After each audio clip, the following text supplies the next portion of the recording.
കുറച്ച് ദിവസമായിട്ട് വിചാരിക്കുന്നതായിരുന്നു ഇങ്ങനെയൊരു ചവ്വരിയുടെ പായസം വയ്ക്കണമെന്ന്. എന്തായാലും ഇന്നതിന് സമയം കിട്ടി. അപ്പം നമ്മൾക്കിനിയും എങ്ങനെയാണ് ഇത് വയ്ക്കുന്നതെന്ന് നോക്കാം. എടുക്കുവാണ് ഇതിലിടാനായിട്ട്. അപ്പോൾ ഞാൻ ശർക്കര പാനിയാക്കിയത് ഇതിലേക്ക് ഒഴിച്ചു കൊടുത്തിട്ടുണ്ട്. ഇനിയിപ്പം ഇതൊന്ന് തിളച്ചിട്ടുണ്ട്. അപ്പം ഞാൻ അതിലേക്ക് നമ്മുടെ ചവ്വരി ഇട്ട് കൊടുക്കാനായിട്ട് പോവാണ്. അതപ്പോൾ ഇത് 1 മണിക്കൂർ മുന്നേ ഞാൻ കുതിർത്ത് വെച്ച ചവ്വരിയാണ്. അതപ്പോൾ നമുക്ക് അതിലേക്ക് ഇട്ട് കൊടുക്കാം.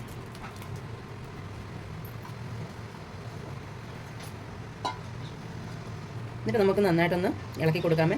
ഇനി ഈ ചവ്വരി ഇതിൽ കിടന്നു വേകുവേ. അപ്പോൾ ഞാൻ അതിലേക്ക് നമ്മുടെ തേങ്ങാപ്പാലിൻ്റെ 2ാം പാലാണ് അങ്ങോട്ട് ഒഴിച്ചു കൊടുക്കുന്നത്. അതൊഴിച്ചതിന് ശേഷം നന്നായിട്ട് ഇളക്കാം.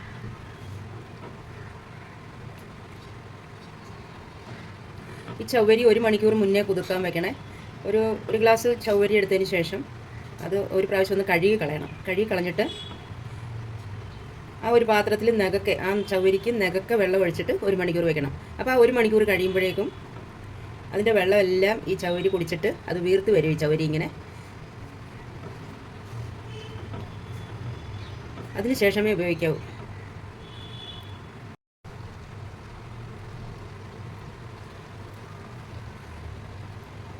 ഇതപ്പോൾ എന്തായാലും ശരിക്ക് പറ്റി വന്നിട്ടുണ്ട്.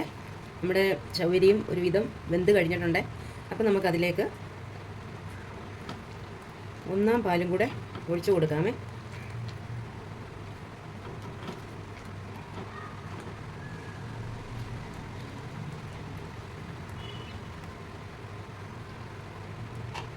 അങ്ങനെ 1ാം പാൽ ഒഴിച്ചു കൊടുത്തിട്ടുണ്ട്. ഞാൻ ഫ്ലെയിം ചെറുതായിട്ട് വെച്ചിരിക്കുവാണ്. നമുക്ക് നല്ലതായിട്ടൊന്ന് മിക്സ് ചെയ്ത് കൊടുക്കാം. നന്നായിട്ടൊന്ന് മിക്സ് ചെയ്തതിന് ശേഷം നമുക്കിതിലേക്ക് അണ്ടിപ്പരിപ്പും കപ്പലണ്ടി വറുത്തതോ തേങ്ങ വറുത്തതോ നമ്മുടെ ഉണക്കമുന്തിരി ഒക്കെ ഫ്രൈ ചെയ്ത് ഇടാമേ. ഞാനിപ്പോൾ ഇതിലേക്ക് കുറച്ച് ഏലക്കാപ്പൊടിയാണ് ഇട്ട് കൊടുക്കുന്നത്. ഏലക്കാപ്പൊടിയും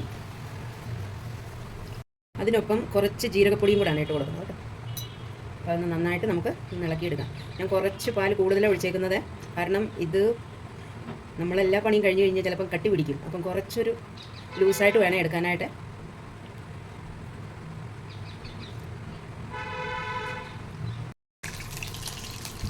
അപ്പോൾ ഞാൻ നമ്മുടെ വറവിലിടുവാണേ അതിലേക്ക്.